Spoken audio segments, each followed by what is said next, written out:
Company ওনাররা সে হচ্ছে multiplication করে, সে 5,000 10,000 লোকের সময় মেধা সবকিছু এই স্যালারির মাধ্যমে কিনে নিয়ে সেটাকে মাল্টিপ্লাই করে সে নিজের গোল, নিজের ফাইন্যান্সিয়াল ফ্রিডমের জন্য হচ্ছে যেটা যে সেটা সে ইনভেস্ট করে।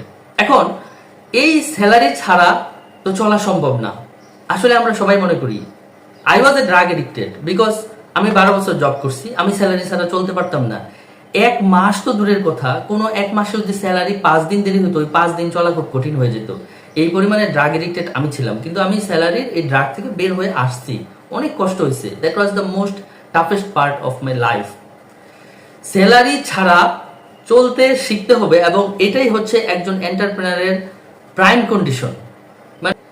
যদি এই স্যালারির ড্রাগ এবং কর্পোরেট এই স্লেভারির প্রিজন থেকে বের হইতে হয়, তাহলে স্যালারি ছাড়া বাঁচা শিখতে হবে। সেটারও অনেক ওয়ে আছে, এক একজনের পরিপ্রেক্ষিতে সেই ওয়েটা এক এক রকম, এক একজনের ফ্যামিলি ফাইন্যান্সিয়াল স্ট্যাটাস অনুযায়ী সেটা ডিফারেন্ট, বাট সেটার প্র্যাকটিস করতে হবে এবং এটা কোয়াইট ইজি। এর জন্য শুধু একটা জিনিস স্যাক্রিফাইস করা লাগে, যে সোশ্যাল লাইফস্টাইলের যে হাইপটা আছে সেই মানে লাইফস্টাইল বাই করা যাবে না, বেসিক নেসেসিটিটা বাই করতে হবে। একজন এন্টারপ্রেনারের মূল এবং প্রথম গুণাবলী হলো সে স্যালারি ছাড়া চলা শিখবে এবং স্যালারি ছাড়া কিভাবে চলতে হয় সেটা সে শিখবে। যেই দিন সে শিখতে পারবে যে সে স্যালারি ছাড়া চলতে পারে, ওই দিনের পর থেকে সে তার নিজের ড্রিম, নিজের গোল এবং নিজের জীবন, নিজের স্বপ্নের জন্য সে কাজ করবে।